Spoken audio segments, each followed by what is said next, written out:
ഇന്ന് നാണയങ്ങളുടെ ഒരു കടങ്കഥയാണ് നമ്മൾ പറയാൻ പോകുന്നത്. വളരെ പണ്ട് നടന്ന കഥയാണ്. രാജഭരണകാലത്ത് നടന്ന ഒരു കടങ്കഥയാണത്.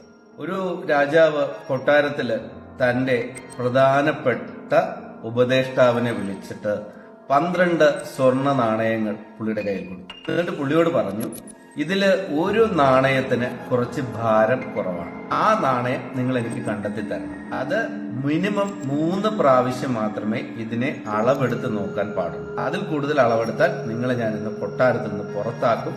ഇത് കണ്ടുപിടിച്ചില്ലെങ്കിലും പുറത്താക്കും എന്ന് പറഞ്ഞു. അങ്ങനെ രാജാവിന്റെ ഈ സേവകൻ ഈ വെല്ലുവിളി ഏറ്റെടുത്ത് ഈ നാണയത്തെ കൃത്യമായി കണ്ടെടുത്ത് രാജാവിന് കൊടുത്തു എന്നുള്ളതാണ് ഈ കടങ്കഥ.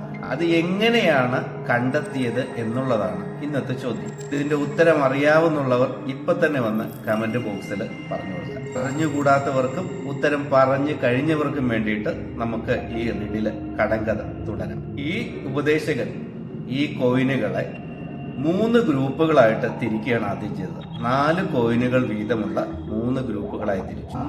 ഇന്നത്തെ പോലെ ഇലക്ട്രോണിക് വെയിങ് മെഷീനുകളൊന്നുമില്ല. ഇങ്ങനെയുള്ള ത്രാസാണുള്ളത്. 2 തട്ടുകളുള്ള ത്രാസാണുള്ളത്. പുള്ളി ഒരു ത്രാസ് എടുത്തിട്ട് ഒരു ത്രാസിന്റെ ഒരു തട്ടില് 4 നാണയങ്ങളും അടുത്ത തട്ടില് 4 നാണയങ്ങളും വെച്ചു.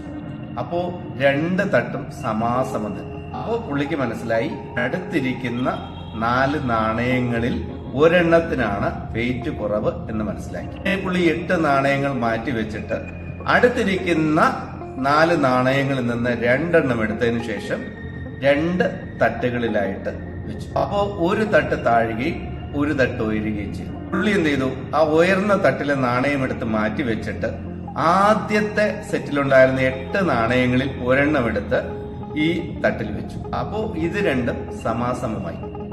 അപ്പോ പുള്ളി തൊട്ടു മുമ്പ് എടുത്ത് മാറ്റി വെച്ച നാണയം എടുത്ത് രാജാവിന്റെ കയ്യിൽ കൊടുത്തിട്ട് പറഞ്ഞു, രാജാവേ, ഇതാണ് ആ ഭാരം കുറഞ്ഞ നാണയം എന്ന് പറഞ്ഞു.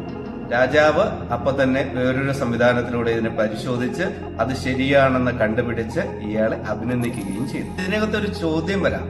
ആദ്യത്തെ പ്രാവശ്യം ഈ 4 നാണയങ്ങൾ വീതം വെക്കുമ്പോ ഈ ത്രാസുകൾ തമ്മിൽ ഭാരവ്യത്യാസം വന്നാൽ എന്തു ചെയ്യും എന്നൊരു ചോദ്യം വരാം.